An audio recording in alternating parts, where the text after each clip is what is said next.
ಮಳೆಯ ಹರಿಸಿ ತಿಳಿಸೇ ಬಿಡುವೆ ಪ್ರೀತಿಯ. ಮಂತ್ರ, ಹೇಳಿ ಸರ್. ನಾನು ನೇರವಾಗಿ ವಿಷಯಕ್ಕೆ ಬಂದ್ಬಿಡ್ತೀನಿ. ನೀನು ಇನ್ಮೇಲೆ ನಮ್ಮನೆಗೆ ಬಂದಿದ್ಬಿಡು, ಆಗುತ್ತಲ್ವಾ? ನೀವು ಕರೆದ್ರೂ ಆಗತ್ತೆ, ಕರೀದಿದ್ರೂ ಆಗತ್ತೆ.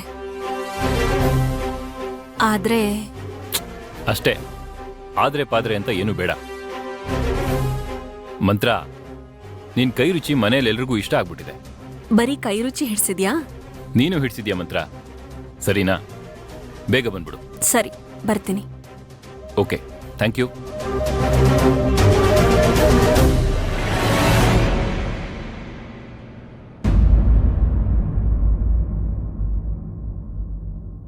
ಸೂಪರ್ ಕಣೆ. ಒಬ್ಬ ವ್ಯಕ್ತಿ ತನ್ನಗ್ ತಾನೇ ಡಿಮ್ಯಾಂಡ್ ಹೇಗ್ ಕ್ರಿಯೇಟ್ ಮಾಡ್ಕೋಬೇಕು ಅನ್ನೋದನ್ನ ನಿನ್ನ ನೋಡ್ ಕಲಿಬೇಕು ಕಣೆ. ಡಿಮ್ಯಾಂಡ್ ಅಲ್ಲ, ಈ ಮಂತ್ರ ಡೈಮಂಡ್. ಇಷ್ಟ ದಿನ ಆ ಮನೇಲಿದ್ದವಳನ್ನ ಚಿನ್ನಾರನ್ನ ಅಂತಿದ್ರು, ಆದ್ರೆ ಈಗ ಆ ಮನೇಲಿರೋರಿಗೆ ಈ ಡೈಮಂಡ್ ಬೆಲೆ ಗೊತ್ತಾಗತ್ತೆ. ಈ ಸಲ ನಾನು ಮನೆಗೆ ಹೋಗಿದ ತಕ್ಷಣ ಮಾಡೋ ಮೊದಲನೇ ಕೆಲಸ ಏನ್ ಗೊತ್ತಾ? ಏನು?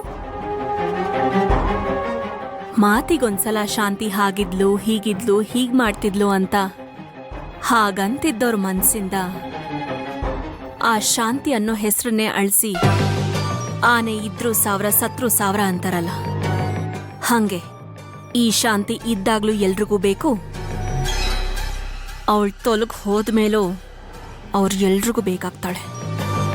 ಅವ್ರಗಳ ಮನ್ಸಿಂದ ಇವಳನ್ನ ಬುಡದ ಸಮೇತ ಕಿತ್ತು ಹಾಕ್ಬೇಕು. ಅದಷ್ಟು ಸುಲಭವಾದ ಕೆಲ್ಸ ಅಂತ ನನ್ಗನ್ಸ್ತಿಲ್ಲ ಕಣೆ. ಅಂದ್ಕೊಂಡ್ರೆ ಯಾವುದೋ ಸುಲಭ ಅಲ್ಲ. ಈಗ ಅವಳು ಜೀವಂತವಾಗಿಲ್ಲ ಅಲ್ವಾ?